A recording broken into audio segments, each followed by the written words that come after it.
안녕하세요, 구독자 여러분. 구독과 좋아요는 채널 운영에 큰 힘이 됩니다. 안녕하세요.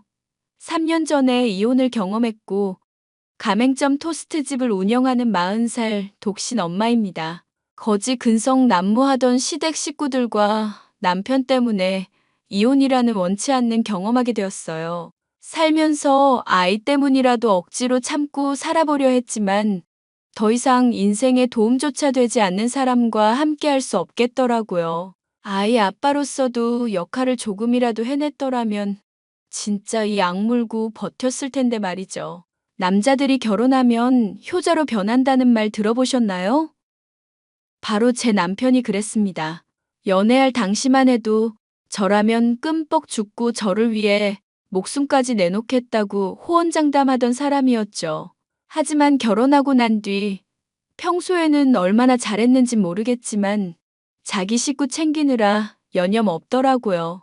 시간이 흐르고 아이가 자랄수록 이혼 생각이 더욱 간절해졌고 아이가 초등학교 졸업하던 해에 결국 이혼했습니다. 이혼하면서 크게 한 방 먹이고 헤어져서 어떠한 아쉬움이나 미안함도 남아있지 않아요. 돈을 최고라 여겼고 이기심 끝판왕이던 제 남편, 자기 꾀에 넘어가 밑바닥을 보고야 말았거든요. 친구가 제 사연을 여기에 보내보면 좋을 것 같다 해서 이렇게 용기 내서 글로 적어봅니다. 그럼 제 사연 들려드리도록 할게요. 팀장님, 저 때문에 오늘 고생 많으셨죠? 정말 죄송합니다. 늘 하던 일이라 괜찮을 줄 알았는데. 아니야. 이 대리 잘못 아니야. 그냥 오늘은 조금 실수가 있었다고 생각하자. 어차피 저 사람들이 원하는 건 이게 아니었던 거지. 그래도 괜히 저 때문에 시간만 버리시고. 아니라니까 그러네. 일하면서 누구 하나 잘못한다고 잘못 따지면 언제 끝마칠 수 있겠어? 팀이라는 게 괜히 있는 게 아니잖아. 내가 늘 말했잖아. 이건 우리 팀 문제야. 무엇이 잘못되었는지 차근차근 생각해 보자고. 정말 죄송합니다. 제가 정말 죄송해서 그러는데 커피 한 잔이라도 사드릴게요. 그럴래? 아니, 사회생활도 오래 한 사람이 마음이 그렇게 여려서 어떡해? 앞으로 더 험난할 건데. 제가 아무것도 모르고 들어와서 이 자리까지 왔는데 그래도 나름 많이 알고 있다고 했는데 그게 아닌가 봐요. 아직 멀었어요. 그건 그렇지. 나도 입사한 지 이제 10년 차인데 매일매일 배우는구먼. 그러니 이대리 너무 죄책감 갖지 마. 처음부터 하나씩 살펴보면 돼. 뭐가 어디서부터 잘못됐는지 점검도 하고. 다음부턴 잘하면 되는 거야. 그동안 실수 한 번도 안 했다가 어쩌다 한 번 한 거 가지고 그렇게 크게 실망하고 그러면 나중엔 감당 못 할 거야. 그러니 미안한 감정은 여기까지만. 알겠습니다. 커피 한 잔 마시면서 훌훌 털어버리고 다시 열심히 해볼게요. 시켜만 주세요. 저 뭐든지 잘할 자신 있어요. 그래, 그래. 그나저나 이대리 올해 나이가 어떻게 되지? 저 올해 25살입니다. 아, 맞다. 고등학교 졸업하고 바로 입사했다고 했지? 그래도 실력이 아주 대단해. 우리 회사 들어오기 힘든 회사인데 턱 한이 붙고 말이야. 부모님이 아주 자랑스러워 하시겠네. 아니에요. 좋아해 주실 부모님도 안 계시는걸요? 어, 내가 말 실수했다. 이대리 정말 미안해. 아니에요. 저 고등학생 때 돌아가셨어요. 그래서 대학보다는 돈 버는 게 우선이라 생각해서 대학 공부 때려치우고 자격증만 파고들었어요. 아, 그랬구나. 난 그런 것도 모르고. 아무튼 내가 실언했네. 미안해. 아니에요. 그게 뭐 별일이라고, 하하. 지금 이렇게 잘 살아있으면 된 거죠. 어렵게 준비해서 들어온 만큼 뼈를 묻어야겠어요. 그래.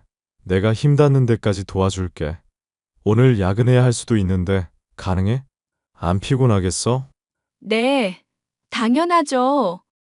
제가 친 사고가 있는데요. 야근은 각오하고 있습니다. 그래. 그럼 힘내서 일해보자. 이따가 저녁은 나가서 먹자고. 지은 씨랑 다른 팀원들한테도 알려줘. 네, 그럴게요. 저는 고등학생 때 부모님을 사고로 모두 잃었습니다. 그래도 주변 분들이 하시는 말씀이 다 컸을 때 같다고, 걱정 없다고 하셨어요. 하지만 저는 아무것도 모르던 시기라 함께 있던 부모님이 계시질 않으니 뭐부터 해야 하는지 앞이 캄캄했습니다. 남들은 대학 갈 준비한답시고 학원이다, 뭐다 다니지만 저에겐 그럴 여유가 없었습니다. 앞으로 헤쳐나갈 세상이 무척이나 무섭고 두렵더군요. 부모님과 함께 살던 집 전세금을 돌려받으니 4천만 원 정도였어요. 그 돈으로 단칸방 하나 구해서 저 혼자 살기 시작했고, 학비, 생활비 대가며 열심히 자격증 공부했습니다. 대학 공부해봤자 등록금을 감당할 자신도 없었고, 공부해서 시간 허비하느니 하루라도 빨리 돈을 벌고 싶었어요. 그렇게 고등학교 졸업하자마자 운 좋게 지금의 회사에 입사하게 되었고, 5년 차가 되었을 무렵 남편을 만났습니다. 남편은 타 부서에 있다가 제가 있는 부서로 발령받은 팀장이었어요. 7살의 나이 차이가 있었고, 직장 상사라 그런지 처음엔 어려움이 있었지만 길어질수록 서로에게 호감이 생겼답니다. 매일 보다 보니 어느덧 저희는 연인 사이로 발전했고 2년 정도 연애했어요.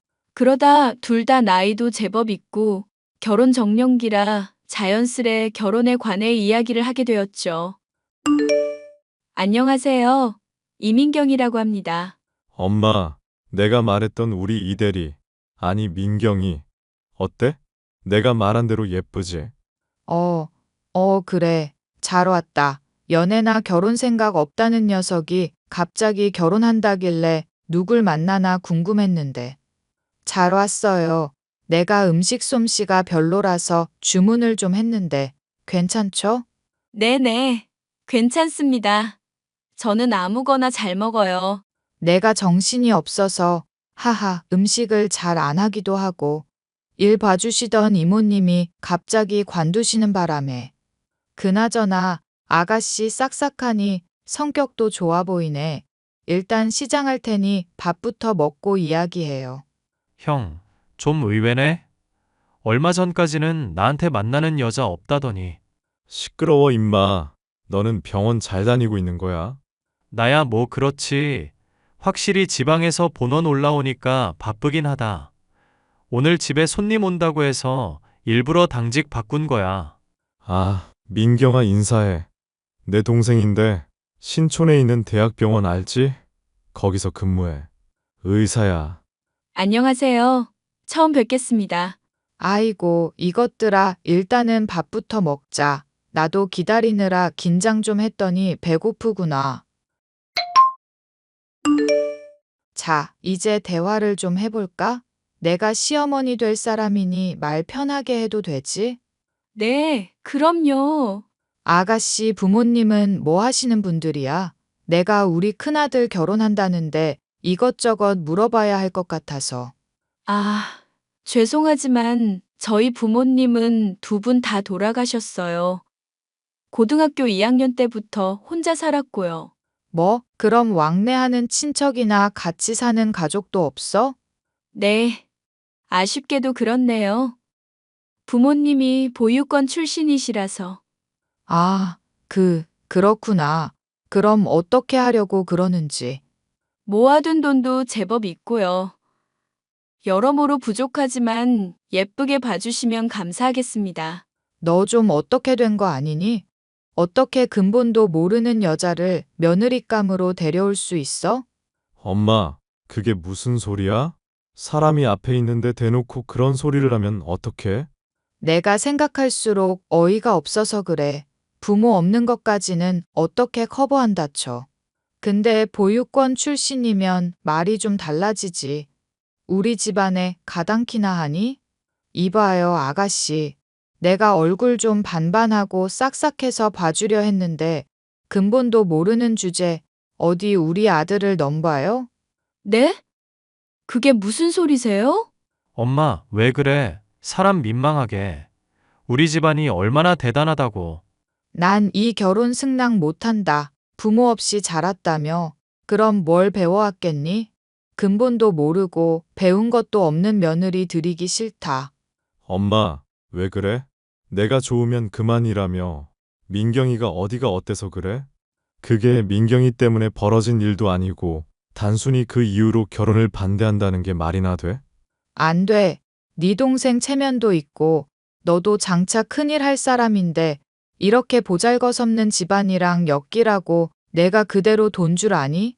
얼마나 잘난 며느리감 데려오나 두고 봤는데 역시였어.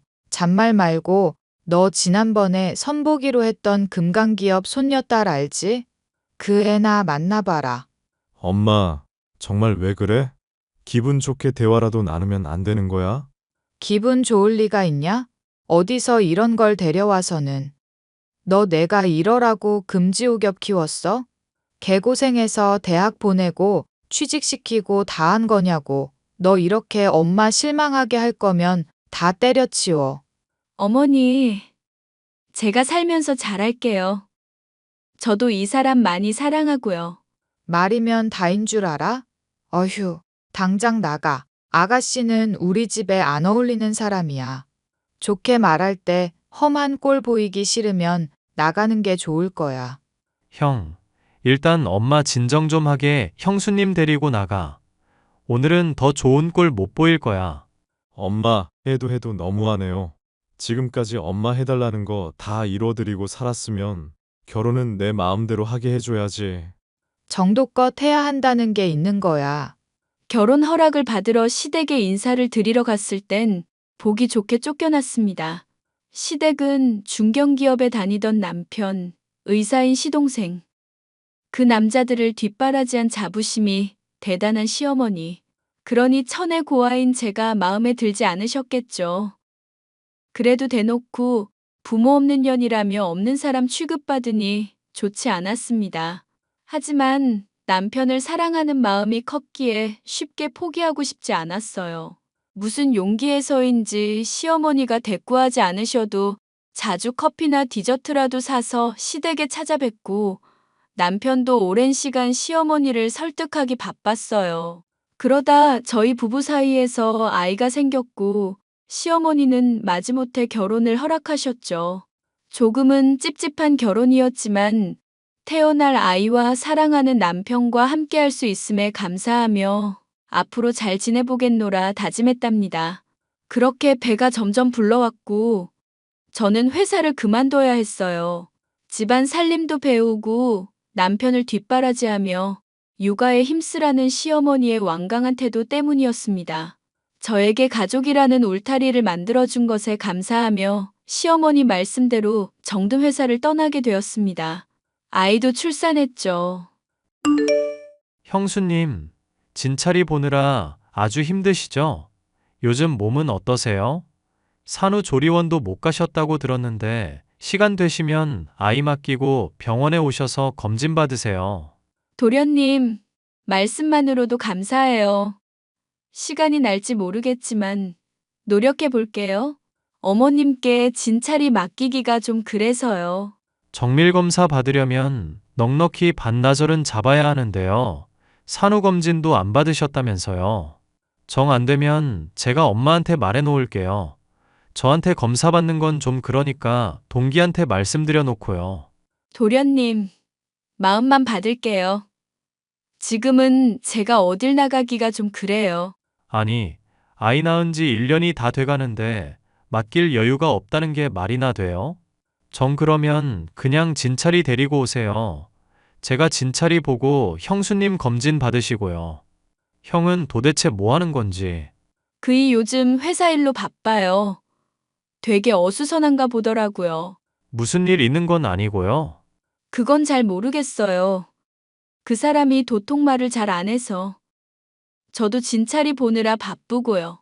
아직 진찰이 어린이집 안 보내시죠? 네. 어머니가 보내지 말라고 하시네요. 아직 엄마 손에 더 있어야 한다고. 반대하세요. 아니, 부모 마음이지 그걸 왜 엄마가. 아무튼 형수님이 매번 고생이네요. 이번에 그래도 분가하셔서 다행이에요. 보는 제가 얼마나 답답한 줄 알아요? 어머님이 서운해 하시는 것 같았어요. 같이 살다가 떨어져 살게 되니까. 뭐, 다 큰 자식들 끼고 살아서 뭐 할 거람. 아무튼 형수님, 검사는 꼭 받아야 해요. 제가 다른 건 도움을 드리지 못해도 이런 건 해드릴 수 있으니까 시간 되시면 언제든지 말씀하세요. 아시겠죠? 네, 그럴게요. 신경 써줘서 고마워요. 그럼 저녁에 퇴근하고 집에 놀러 가도 되죠? 진찰이 본 지도 오래됐고 형수님이 말아주는 잔치국수가 너무 먹고 싶어요. 별거 없는데 맛있다니 다행이네요. 언제든지 오세요. 힘들게 일하시는데 그 정도는 해드려야죠. 시간이 흐르고 저희가 분가하게 되었어요. 그제야 숨통이 조금 트이더라고요. 시댁 근처로 이사를 했기 때문에 같이 사는 거나 다름없었습니다. 육아와 내조 등등 살림만 하며 지내니 시간 가는 줄 모르겠더군요. 아이는 어느덧 유치원에 다닐 나이가 되었고 시집살이도 어느 정도 적응되었을 무렵 남편이 밖으로 나돌기 시작했습니다. 10년 넘게 잘 다니던 회사도 사업을 해보겠다며 한마디 상의도 없이 그만둬 버렸고요. 시어머니는 다 뜻이 있겠지 하며 그저 우리 큰아들 하셨을 뿐입니다. 저는 자식도 있고 살림하는 입장이라 그런지 남편의 행동이 굉장히 무책임해 보였고 조금은 실망스러웠어요. 그래도 무언가에 도전한다는 게 다 잘 먹고 잘 살자는 취진이 나쁜 건 아니었기에 묵묵히 바라봐 주었습니다. 남편은 퇴직금이며 비상금이며 모아둔 돈을 사업자금으로 쓰겠다고 했어요. 하지만 보기 좋게 시도했던 사업은 말아먹었고 시댁 돈까지 끌어다 쓴 상황에 급격히 가세가 기울기 시작했습니다. 아이고, 일을 어쩐다느냐, 응? 제가 면목이 없어요. 엄마 죄송해요. 형, 그러게 뭐라고 했어. 무리하게 시도하지 말라고 했지?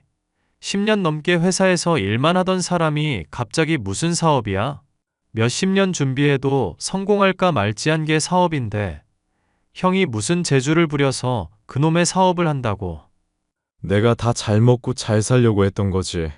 누가 당연히 망할 거라고 생각하고 하냐? 그만하세요, 다들. 그런다고 망한 사업이 성공하는 건 아니잖아요. 지금이라도 다시 잘해볼 생각해야죠. 야, 너는 안 사람이라는 사람이 말이다. 남편 길을 죽이면 안 되는 거야. 제가 뭘 했다고 그러세요? 제일 속상한 건 저라고요. 아무 말 안 하고 참고 있으니까 호구 같아 보이세요?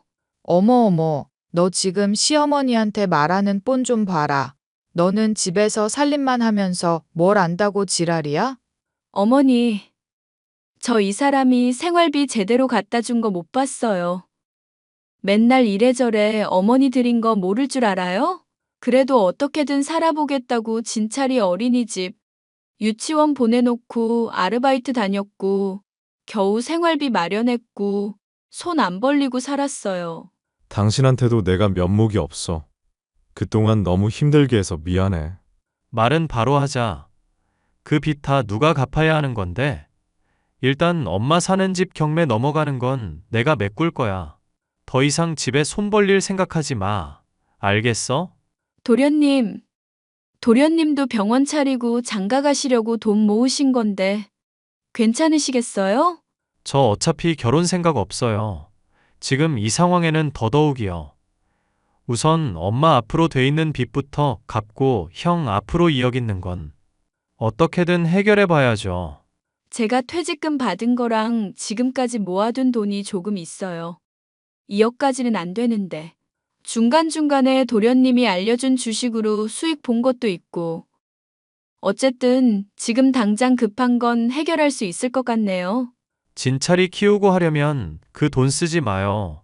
내가 벌어서 갚는 게 빠르니까요. 어떻게 도련님 혼자 고생시켜요. 그러지 말고 제가 도울게요. 저도 이 집 식구잖아요. 그래, 네가 간만에 옳은 일 좀 하는구나. 지금까지 제 역할 한 적 없는 것 같은데. 여보, 그런 걸 왜 지금까지 말 안 했어? 혼자 잘 먹고 잘 살겠다. 이거야? 엄마, 말 좀 가려서 해. 형은 더 할 말 없어야 하는 거고. 그래. 여보, 정말 미안해. 부탁 좀 할게. 이번이 처음이자 마지막이에요. 나도 더는 못 해줘요.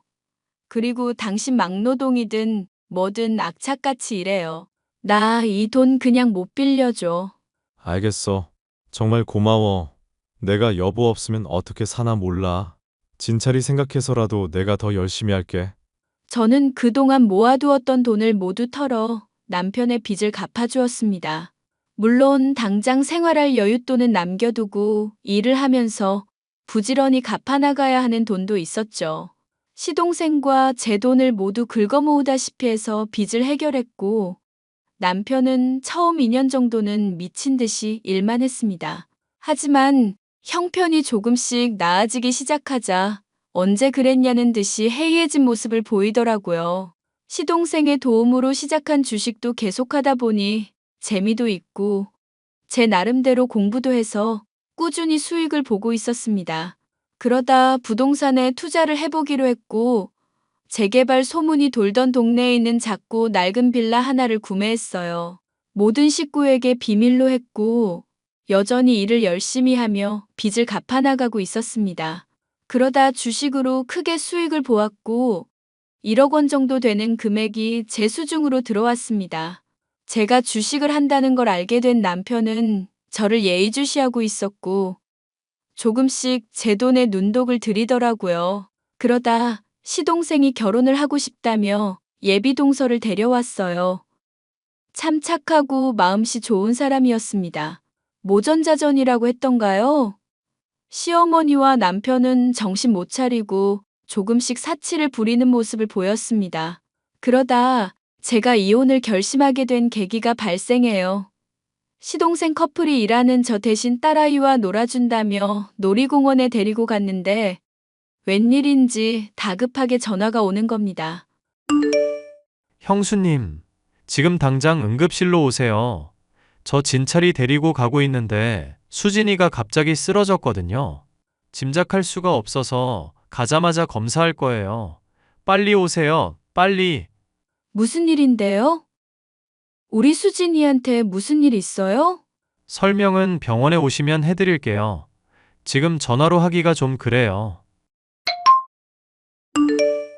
형수님, 수진이 병원에 입원을 좀 해야 할 것 같아요. 네? 도련님, 그게 무슨 말이에요? 우리 수진이가 어떤데요? 수진이 검사했는데 백혈구 수치가 비정상적으로 낮아요. 혈당 수치며. 지금 호흡도 불안정하고. 그래서 뭔데요? 우리 수진이 아프면 안 되는데요. 수진이 혹시 증세 같은 거 없었어요? 코피를 쏟는다거나 갑자기 피곤해한다거나 이유 없이 정신을 잃는다거나. 그냥 유치원이랑 학원도 다니고 피곤한가 보다 했어요. 코피는 워낙 어렸을 때부터 자주 흘렸으니까 그러려니 했고요. 아니, 무슨 문제라도 있는 거예요? 말을 제대로 해주세요. 수진이 아무래도 급성 백혈병 같아요. 당장 골수이식해야 하고. 그거 저도 할 수 있는 거죠? 네? 맞기만 한다면 할 수 있죠. 저도 검사 받아볼 거예요.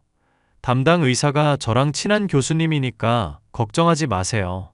그나저나 형은 왜 이렇게 연락이 안 되는지. 도련님, 우리 수진이 좀 제발 살려주세요. 우리 수진이 하나밖에 없는 내 딸 수진이. 형수님, 너무 걱정하지 마세요. 제가 꼭 살릴 거예요. 딸아이는 갑작스레 백혈병 판정을 받았고 골수이식이 필요한 상황이었어요.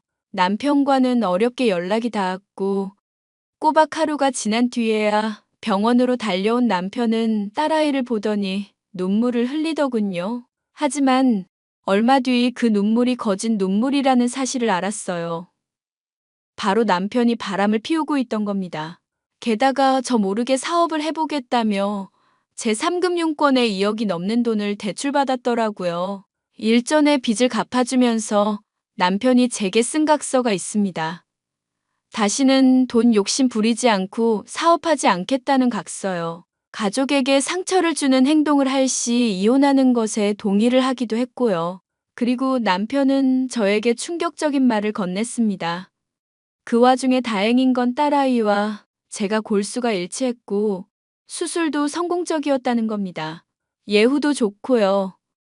어려서 그런지 회복도 빠른 편이었고 좋은 반응을 기대할 만하다는 담당 의사의 소견을 받았습니다. 여보, 나 할 말 있어. 수진이도 이제 건강해지고 있고, 형진이도 곧 결혼한다는데 내가 1억 보태주기로 했어. 1억? 무슨 돈으로? 아, 어머님 돈으로? 작은 아들 결혼한다고 돈 좀 쓰셨네. 여기저기 일 다니시더니 제법 모으셨나 봐? 무슨 소리야? 당연히 우리가 해주는 거지. 당신이야말로 무슨 소리를 하는 거야? 도련님 결혼하는데 1억을 왜 우리 돈으로 해줘? 어머님은 뭐 하시는데? 엄마가 돈이 어딨어. 자식들이 다 잘났는데. 누리고 사셔야지. 여유 있는 우리가 보태줘야지. 안 그래? 그러니까 그걸 누구 돈으로 하냐고. 당신 말이 왜 이렇게 안 통해? 당연히 우리 돈으로 해준다니까. 그동안 벌어서 모아둔 돈 있잖아. 당신 주식으로 성공해서 받은 돈도 있고. 그 돈이 내 돈이지 당신 돈이야? 진짜 웃기는 소리 하네. 아니, 그걸 다 떠나서 형진이 결혼하는데 한 푼도 안 보탤 생각이야? 어떻게 그럴 수 있어? 도련님이랑 이야기한 게 있거든. 내가 시댁 빚. 아니, 정확히는 당신 빚 갚아주면서 도련님이 혹여나 이런 문제 생기거든 단 한 푼 내주지 말라고 그러더라고. 그리고 내가 피땀 흘려 모은 돈인데 우리 돈 아니라고. 와, 당신 지금 돈 좀 있다고 유세 부리는 거야? 잘난 척 하는 거야, 뭐야? 우리 부부야, 부부라고. 그래, 부부니까 하는 말이야. 난 그럴 생각 없으니까 알아서 하든지 말든지 해. 난 이미 도련님이랑 이야기 다 끝냈어. 그리고 이왕 말이 나와서 하는 말인데 너 그 돈 받아서 그년이랑 살림 차리려고 그러지? 내가 당신 바람 피우는 거 모를 줄 알았어? 내가 바람을 피운다고. 그건 또 무슨 소리야? 너 낚시 동호회 나간다더니 거기서 만난 최연이라는 년 만나잖아. 너 나한테 각서 쓴 거 기억하니? 난 그대로 이혼할 거니까 각오해. 뭐? 야, 이 미친년이 뚫린 입이라고 함부로 말하네. 미친년? 나는 욕 못하는 줄 알아? 너 수진이 쓰러져서 사경 헤맬 때 그년 만난 거 다 알아. 네가 애 아빠 맞아? 그래, 나 사랑하는 사람 생겼다. 수진이는 수진이고, 남자가 바깥일 하다 보면 여자도 만나고 그럴 수 있는 거지. 너 조선시대면 네가 이혼당했어. 이 새끼 진짜 사람 새끼 아니네? 넌 당장 이혼이야. 저는 그 길로 이혼 전문 변호사와 상담을 마쳤고 이혼 소송을 진행했습니다. 남편이 썼던 각서, 제가 빚 갚아주느라 이체한 명세 모두를 증거로 내밀었죠. 손해배상 청구 소송도 함께 진행했습니다. 이혼 소송할 비용도 없었던 남편은 시어머니에게 돈을 받아 겨우 변호사를 선임했죠. 당연히 보란 듯이 소송에서 패한 남편은 저에게 5천만 원이라는 위자료를 지급해야 했습니다. 한 번에 못 줄 걸 알아서 다달이 양육비 겸 200만 원씩 보내라고 했어요. 소송을 끝마치고 마지막으로 할 말이 있어 만난 날 남편의 귀싸대기를 아주 시원하게 3대나 갈겨버렸습니다. 이혼하고 나서는 남편은 대출금을 갚지 못해 온갖 일을 하기 시작했고 그래도 마지막 도리를 하는지 매달 200만 원씩 꼬박 보내더라고요. 그렇게 지금까지 양육비만 받는 사이로 지내오고 있고 아이가 남편을 거부하는 탓에 시동생 부부랑만 종종 만나는 정도입니다. 저는 아이를 데리고 집을 나와 방 3칸짜리 빌라를 얻었고 부촌은 아니지만 둘이 살기엔 아주 넉넉하고 좋은 곳이죠. 그러고는 토스트집을 차렸습니다. 학교 앞이라 수완도 좋고 아이 돌보기에 제격이더라고요. 3년이라는 시간이 지난 지금 남편은 반성을 한 건지 아이를 핑계로 가끔 가게에 찾아오곤 하는데요. 저는 달갑지 않고 사랑하는 마음도 전혀 남아있질 않지만 아이 생각해서 내색 안 하고 있습니다. 제 사연 어떠셨나요? 너무 파란만장하지 않았나요? 앞으로 더 살아갈 날이 많기에 저는 조금 더 용기를 내보려고 합니다. 그럼 이야기 들어주셔서 감사합니다.